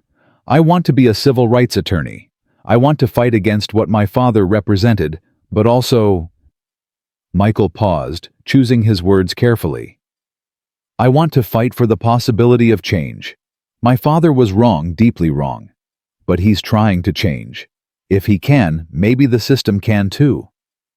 Change is possible, Franklin agreed. But it requires constant vigilance. The moment we become comfortable, the moment we stop questioning, that's when injustice creeps back in. After Michael left, Franklin sat in his chambers, thinking about cycles of prejudice, cycles of justice, cycles of redemption. The young man represented a break in one cycle, a refusal to carry forward his father's mistakes. But how many other cycles continued unbroken? The day of Rick's release came quietly. No media waited outside the prison. The story had moved on to other injustices, other scandals. Dorothy was there looking older, but somehow more at peace. Rick emerged carrying a box of his writings, 18 months of reflection and revelation, documented on paper. How do you feel? Dorothy asked as they drove away from the prison. Different, Rick said after a long pause. Not redeemed, not forgiven, but aware. Aware of what I was, what I did, what I need to do now. His first mandatory speaking engagement was that afternoon at the Monroe Police Academy. Chief Rodriguez had specifically requested him, wanting the officers to hear from someone who had fallen from their own ranks. Rick stood before officers he had once worked with, some who still resented him for his testimony, others who had come to understand its necessity. He wore a simple suit, no badge, no authority, except that earned through hard truth. I spent 18 months in prison, he began. Some of you think that was too much. Others think it wasn't enough. But the length of my sentence isn't the point. The point is that I was held accountable for actions this department, our culture, enabled and encouraged. He looked at faces he knew, partners he'd worked with, officers he'd trained. Every one of you has a choice. You can continue the patterns that led to my downfall, or you can be better. You can see citizens as threats or as people. You can use your authority to oppress or to protect. You can be the officers this community fears or the ones they trust. Janet Martinez, now a captain under the new structure, raised her hand. Rick, what's the one thing you wish you'd understood 15 years ago? Rick thought for a moment. That the badge doesn't make you better than anyone else. It makes you responsible to everyone else. The moment you forget that, the moment you start seeing yourself as above, rather than in service to, that's when you lose your way. The session continued for 2 hours, with Rick answering every question honestly, even the hostile ones. When it ended, Chief Rodriguez approached him. That was powerful, she said. Would you consider a regular position? Not as an officer, obviously, but as a community liaison. A trainer. Someone who can help bridge the gap we've created. Rick was stunned. You'd trust me with that? I'd trust the man who stood up there and told the truth. I'd trust the man who gave up everything to expose systemic problems. That's not the same man who made that traffic stop. Rick looked at his mother, who nodded encouragingly. I'll think about it, he said. That evening, Franklin was at home reviewing briefs when his doorbell rang.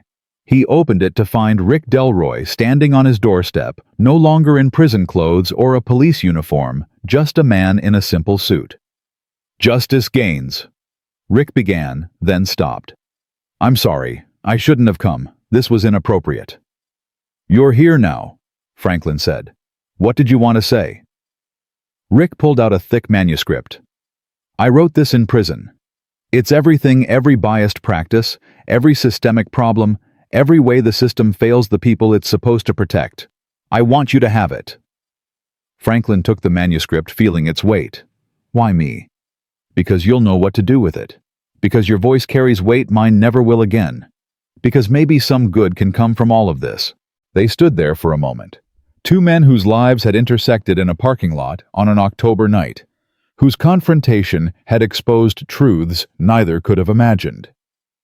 Mr. Delroy, Franklin said finally, I don't forgive you for what you did to me. That forgiveness isn't mine alone. To give it belongs to everyone you've wronged. But I acknowledge your efforts to change, to expose the system that created you. That takes courage. It takes less courage than continuing to live a lie, Rick replied. I spent 15 years as a coward, hiding behind a badge. 18 months in prison taught me that real courage is admitting when you're wrong and working to make it right. As Rick turned to leave, Franklin called after him. The community liaison position Chief Rodriguez offered, take it. Use your experience to build bridges instead of walls. Rick nodded and walked away, disappearing into the evening shadows. Franklin stood in his doorway, holding the manuscript, thinking about justice and redemption, about how far they'd all come, and how far they still had to go. 5 years later, at the dedication of the Franklin O. Gaines Center for Police Reform in Monroe, built on the site of the old police station, Franklin stood before a crowd that included police officers, community members, civil rights leaders, and yes, Rick Delroy, now the center's director of community engagement. The center would train officers from across the country in de-escalation, implicit bias recognition, and community policing. It would also provide legal support for victims of police misconduct and facilitate dialogue between law enforcement and communities of color. This center, Franklin said at the dedication, is not a monument to one night's injustice. It's a commitment to preventing future injustices. It's proof that from profound wrong can come meaningful change, that accountability can lead to transformation. In the crowd, Dorothy Delroy stood next to Diane Watson.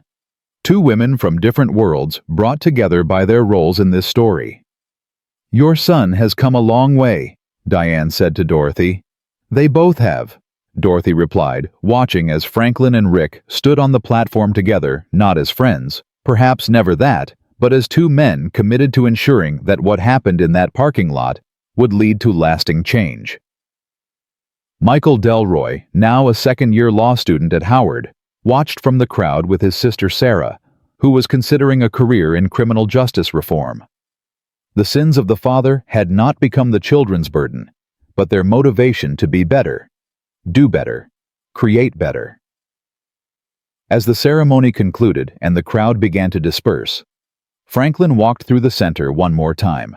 In what had once been the trophy room, there was now a meditation space, its walls inscribed with quotes about justice, dignity, and redemption. One quote prominently displayed was from his mother: "Dignity is not about never falling, it's about how you rise." Rick was standing there reading that quote when Franklin approached. "She was a wise woman," Rick said. "She was." Franklin agreed. She believed in the possibility of redemption, even for those who seemed irredeemable. "Do you think she would have forgiven me?" Rick asked the question he'd clearly been carrying for years. Franklin considered this. "My mother believed that forgiveness was earned through action, not words. You've spent 5 years working to undo the harm you caused. You've trained thousands of officers to recognize their biases.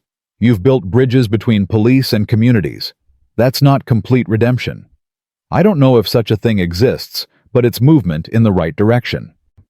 As Franklin prepared to leave, Rick said quietly, "That night changed everything. For both of us." "Yes," Franklin agreed. "But change was necessary. Overdue. That night simply made it impossible to ignore any longer." Walking to his car, Franklin passed the memorial garden planted outside the center. Each tree represented a victim of police violence from Monroe's history, including those whose names were never recorded, whose stories were never told. At the center of the garden stood a statue, not of any person, but of Justice herself. Her scales balanced, her sword, sheathed her blindfold, removed because true justice requires seeing clearly, not being blind to difference. The inscription on the statue's base read, "Justice is not the absence of wrongdoing, but the presence of accountability, not the promise of perfection, but the commitment to progress, not the end of the journey, but each step taken toward equity and dignity for all." As Franklin drove away, he thought about his mother's roses still blooming on her grave after all these years, carefully tended by the cemetery staff, who had come to see her resting place as sacred ground. He thought about the night that had started all of this, the fear he'd felt, the dignity he'd maintained, the changes that had followed. The work wasn't finished, would never truly be finished. Somewhere in America, another black driver was being pulled over for no good reason. Another officer was letting bias guide their actions. Another community was struggling with the balance between safety and justice. But here in Monroe, in this small Virginia town that had become a symbol of both injustice and transformation, something had shifted. Officers now thought twice before making stops. Citizens felt empowered to speak up about misconduct. Children grew up seeing police as protectors rather than predators. It wasn't perfect. It wasn't complete. But it was progress. And sometimes Franklin thought as he drove home through streets where he could now travel without fear. Progress is its own form of justice, incomplete, imperfect, but infinitely better than the alternative of accepting injustice as inevitable.